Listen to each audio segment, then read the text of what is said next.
దేవునికి స్తోత్రము. అనుదిన వాక్య ధ్యానమునక ఈరోజు 2025 సంవత్సరము ఫిబ్రవరి నెల 3వ తారీఖు. ఈరోజు ధ్యాన వాక్యము పరిశుద్ధ గ్రంథము నుండి కీర్తనల గ్రంథము 119వ సంకీర్తన 66వ వచనాన్ని ధ్యానించుకుందాము. ప్రియ దేవుని బిడ్డలారా, నేటి ధ్యాన వాక్యాన్ని 119 కీర్తనలు 119 66వ వచనాన్ని మనము చదువుకుందాము. పరిశుద్ధ గ్రంథము నుండి, నేను నీ ఆజ్ఞల యందు నమ్మిక ఉంచియున్నాను, మంచి వివేచన మంచి జ్ఞానము నాకు నేర్పుము. ప్రియ దేవుని బిడ్డలారా, ఈరోజు ధ్యాన వాక్యము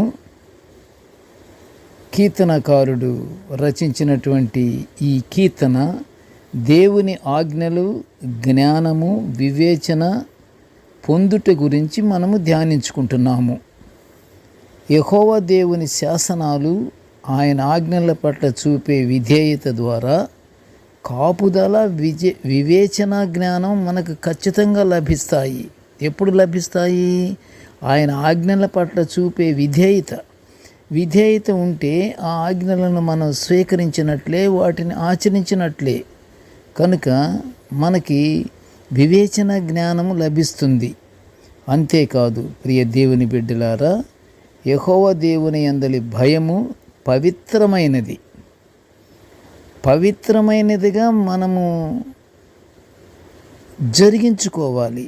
దేవుని యందలి భయము పవిత్రంగా ఉంచుకోవాలి. ఆయన న్యాయ విధులు సత్యమైనవి, న్యాయమైనవని కీర్తనకారుడు 19వ సంకీర్తన 9లో కీర్తిస్తున్నాడు.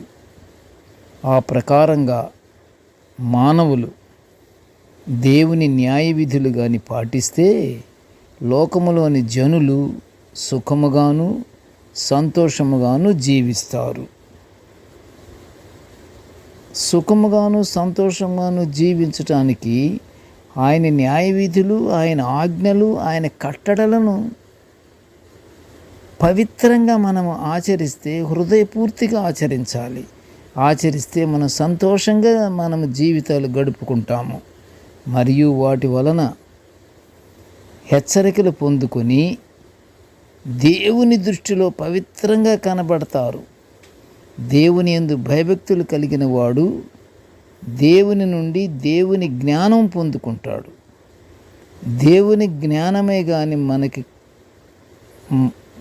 పూర్తిగా కానీ మనలో ఉంటే ఏ తప్పు చేయడు, ఏ అపవాది శోధనకు భయపడడు. దేవుని జ్ఞానం మనిషిలో ఉన్నది అంటే సాతానుడు దగ్గరికి రాలేడు. అప్పుడు నీతి న్యాయములను, యథార్థతను, ప్రతి సన్మార్గమును తెలుసుకొని అపవాదిని ఎదిరించగలము. అంతేకాదు ఆత్మీయ శక్తి కూడా పొందుకుంటాము. జ్ఞానము, తెలివియు, వివేచనయు ఈ 3 దేవుని నోట నుండే వచ్చును. మనుషులు వారి వారి జ్ఞానము గురించి, వారి వారి సంపదల గురించి, వారి వారి యొక్క స్టేటస్ల గురించి ఎవరు అతిశయింపబడకూడదు. అతిశయించేవారు దేవుని బట్టి మాత్రమే అతిశయించాలి.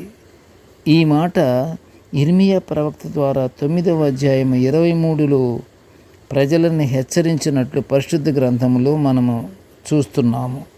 కాబట్టి ప్రియ దేవుని బిడ్డలారా, మనము దేవుని ఆజ్ఞలను పాటించుటకు మనకు జ్ఞానమును, వివేచన అనుగ్రహించమని దేవునికి ప్రార్థనలు చేసి ఆయన పరలోకాశీర్వాదాలు పొందుకుందాము. ప్రార్థన చేసుకుందాము. కృపగల తండ్రి, ప్రేమగల నాయన, నీకు స్తోత్రములు.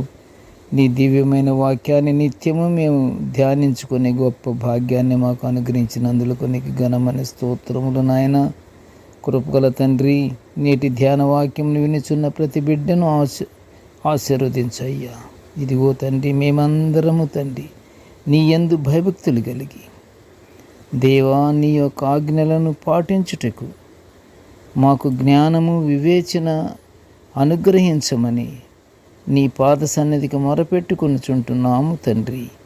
మా ప్రార్థన ఆలకించి మాకు సహాయము చెయ్యమని నిన్ను వేడుకుంటూ ఈ మనవులన్నీ యేసయ్య నామమున వినయముగా వేడుకొంచుంటున్నాము తండ్రి.